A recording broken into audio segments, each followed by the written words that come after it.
यंत्रणा कशा प्रकारे सज्ज झालेली आहे पाहूयात। 144 वरिष्ठ अधिकारी, 1741 अंमलदार यांची नियुक्ती केली गेली आहे।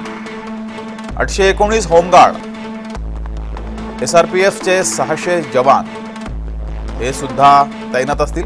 एकूण 4000 पेक्षा अधिक फौज फाटा सज्ज आहे। मतदारांनी निर्भयपणे मतदान करावं, आपला हक्क बजवावा असं पोलीस प्रशासनाकडून सांगितलं गेलंय, आवाहन केलं गेलंय।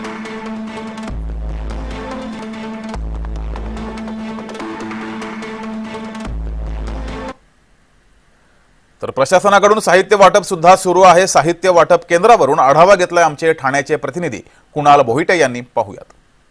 निवडणूक प्रशासन जे आहे ते सज्ज होताना पाहायला मिळत आहे। एकंदरीतच पाहायचं झालं तर 5व्या टप्प्यातील 13 मतदारसंघांसाठी निवडणूक जी आहे ती पार पडणार आहे आणि त्याचप्रमाणे कल्याण डोंबिवली लोकसभा मतदारसंघ असेल, भिवंडी लोकसभा मतदारसंघ असेल आणि ठाणे लोकसभा मतदारसंघ या संपूर्ण तिन्ही लोकसभा मतदारसंघातील जे निवडणूक केंद्र आहेत किंवा मतदान केंद्र आहेत या मतदान केंद्रामध्ये आवश्यक असणारे साहित्य जे आहेत ते कर्मचारी घेऊन जाताना पाहायला मिळतात। मी सध्या जोशी बेडेकर या महाविद्यालयाजवळ आहे आणि याच महाविद्यालयातून जे आवश्यक असणारं निवडणुकीसाठीचं साहित्य जे आहे ते साहित्य घेऊन जाण्यासाठी कर्मचारी जे आहेत ते आलेले पाहायला मिळत आहेत।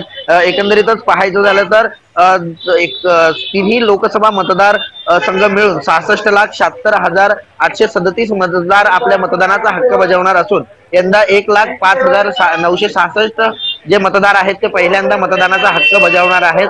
यासाठी 6,604 मतदार केंद्र जे आहेत ते सज्ज ठेवण्यात आले आहेत। तर 31,699 मनुष्यबळ जे आहे ते तैनात करण्यात आलेले आहे। एकूण 7,910 बॅलेट युनिट आणि 8,570 व्हीव्हीपॅट तपासणी वाटप जे आहे ते आता या ठिकाणी करण्यात येत आहे। तर 15,000हून अधिक पोलिसांची फौज जी आहे ती या तिन्ही लोकसभा मतदारसंघामध्ये मतदारांवर करडी नजर ठेवण्यासाठी तैनात करण्यात आलेले आहेत। त्यामुळे एकंदरीतच आता मतदार राज्याच्या हातामध्ये हा संपूर्ण कौल आहे। ठाण्याचा ठाणेदार कोण होणार किंवा भिवंडी आणि कल्याणच्या जागेवरती कोण आपलं प्राबल्य राखून ठेवणार हे पाहणं महत्त्वाचं असणार आहे। उद्याच्या मतदानावरून आणि 4 जूनच्या निकालानंतर हे स्पष्ट होईल। कुणाल बोहिटे, जय महाराष्ट्र न्यूज, ठाणे।